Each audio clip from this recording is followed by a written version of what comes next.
Au Palais de l'Unité, la tradition a parlé. 35 chefs venus du Sud-Ouest ont remis un message de paix et d'estime au chef de l'État. Réunis autour de Ferdinand Ngongo, ils ont exprimé leur soutien à Paul Biya et souhaité accueillir le lancement de la campagne électorale. Arnaud Guéfac, Serge Alain Zibou. Majestueusement, dans un jeu d'estime et de devoir, une palabre moins royale et plus politique. Autour du ministre d'État, secrétaire général de la présidence de la République, 35 chefs de la région du Sud-Ouest, une jonction de la House of Chiefs et de la conférence des chefs de la région, venus dire et manifester leur soutien au chef de l'État, le candidat de la raison à la présidentielle du 12 octobre 2025. Lui, notre candidat, il doit être là, n'est-ce pas, le 12, nous allons manifester ça le 12 octobre 2025. C'est notre candidat. Nous voulons la paix. Maintenant, c'est-à-dire avant des élections, pendant des élections et après des élections, nous voulons la paix. La déclaration de circonstance vient sceller cette promesse. À la réception, Ferdinand Ngongo porte l'oreille du président de la République avec à ses côtés Philippe Bagaboa, ministre chargé de mission à la présidente de la République, et Mohamedou Moustapha, secrétaire général adjoint. Tous témoins attentifs de cette cérémonie où la tradition vient saluer la République. Assurance faite, le message sera fidèlement transmis à qui de droit. Les chefs n'ont pas seulement leurs attributs, ils ont leur voix. Voix chargée de paix, de reconnaissance et de fidélité. Et une invitation. Ils viennent, n'est-ce pas, ouvrir les campagnes au Sud-Ouest à Boya. Ce n'est pas une chose impossible. La raison pour eux est simple. Boya est le berceau des symboles d'unité et de réconciliation. En écho, le ministre d'État déroule le parchemin du chef. Haute considération pour les messagers, gratitude pour la loyauté et assurance d'un engagement qui ne vacille pas. Celui de maintenir l'unité et la paix du Cameroun. Des cadeaux pleuvent. La tradition et la modernité se donnent rendez-vous comme deux époux complices. Dans le Sud-Ouest, on dit quand le roi promet la pluie, il faut déjà préparer les champs et les imperméables. Cameroun.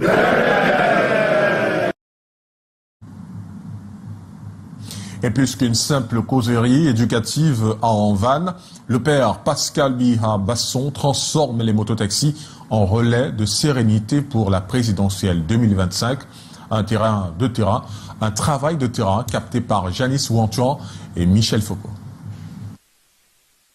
Le temps d'un après-midi, ils ont marqué une pause dans leurs activités pour écouter la voix du prélat. Suspendus aux lèvres de Pascal Biya Basson, une centaine de mototaxis sont à l'école de la paix. Il s'agit d'une causerie éducative jeune qui consiste à promouvoir le civisme et le vivre ensemble, parce que le secteur du transport mototaxi est un secteur justement qui transporte les vies. Il est question ici justement de les inculquer les valeurs civiques pour qu'ils deviennent donc des relais de se vivre ensemble dans leur secteur et dans leur famille. Souvent connus pour les frasques qui minent ce corps de métier, à l'instar du désordre urbain, les mototaxis ici présents sont d'humeur réceptive.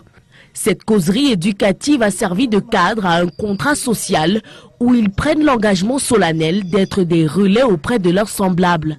Le bénéfice que moi j'ai acquis en ce jour, c'est cet enseignement, cette façon de nous faire comprendre que la paix en dépend de nous, dans notre nation qui est le Cameroun, et pour un avancement meilleur. Nous nous sommes rendus compte que vis-à-vis de l'État, notre métier n'en compte pas. Et nous voulons vraiment ce genre de soutien. Voilà pourquoi ce message pour moi a été bénéfique pour moi et cet enseignement aussi a été bénéfique en ce jour. Tel un bon berger, le prêtre a saisi l'occasion pour élever des prières et prodiguer quelques conseils à ces jeunes. La campagne, quant à elle, devrait se poursuivre dans les prochains jours auprès d'autres corps de métier. Et à Douala, des milliers de voix dorment encore dans les tiroirs à un mois de la présidentielle. Plus de 260 000 cartes d'électeurs attendent toujours leurs propriétaires dans le Vouri. Un constat livré lors d'une réunion de l'ECAM et rapporté par Junior Ossa et Marius Kosso. À quelques semaines de l'élection présidentielle au Cameroun, de nombreux électeurs ne sont toujours pas en possession de leur carte d'électeur. Rien que dans le département du Vouri, plus de 260 000 cartes d'électeurs attendent encore d'être retirées dans les agences. Ce chiffre a été révélé par Dorothy Limoukan-Djema, membre du conseil électoral, lors d'une réunion de coordination avec les chefs d'agence d'Election Cameroun dans le département du Vouri. Nous encourageons les électeurs de chercher leur carte. Cette rencontre à Douala vise également la vérification des listes électorales, la confirmation de l'emplacement et de la présence des bureaux de vote, l'identification de ceux nécessitant des mises à jour ou des ajustements en ce moment où Election Cameroun prépare non seulement l'élection présidentielle d'octobre prochain, mais également le terrain pour les prochaines élections régionales. Nous sommes descendus sur le terrain pour voir avec nos collaborateurs comment les préparatifs avancent. À ce jour, le matériel électoral arrive de manière progressive dans la région du littoral. Et à Ebolova, la paix vacille sous le poids des mots. La Commission pour le bilinguisme et le multiculturalisme alerte sur la montée des discours haineux en pleine période électorale. Le gouverneur de la région du Sud tire la sonnette d'alarme pour sauver l'unité nationale. Ambroise Foguet. À l'approche des élections, médias dans certains coins du pays. À Ebolova, la Commission nationale de promotion du bilinguisme et du multiculturalisme est venue marquer un temps d'arrêt et rappeler l'essentiel. Le vivre ensemble n'est pas une option. Le secrétaire général de la Commission, Dr Chi Assafor Cornelius, a conduit une mission de terrain accompagnée d'échanges francs avec le gouverneur du Sud. Le verdict est clair. Les efforts sont certes visibles, mais la route reste longue. La haine de l'autre continue de se propager, souvent de manière insidieuse, nourrie par les discours extrémistes, l'ignorance et les manipulations politiques. Il faut faire beaucoup d'efforts, notamment dans notre région. Les événements de Saint-Monument, les événements de Niabiza, les événements de Mune-Centre, le chemin est encore long, pour que les uns et les autres comprennent qu'on ne parle pas aux autres Camerounais en termes d'étrangers.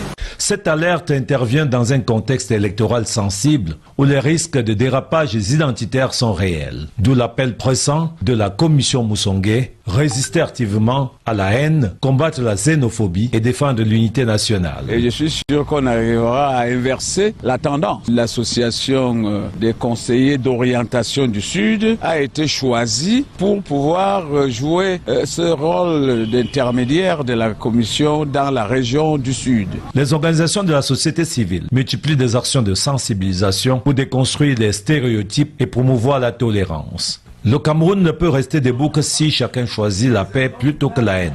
Plus qu'un appel, c'est un devoir collectif.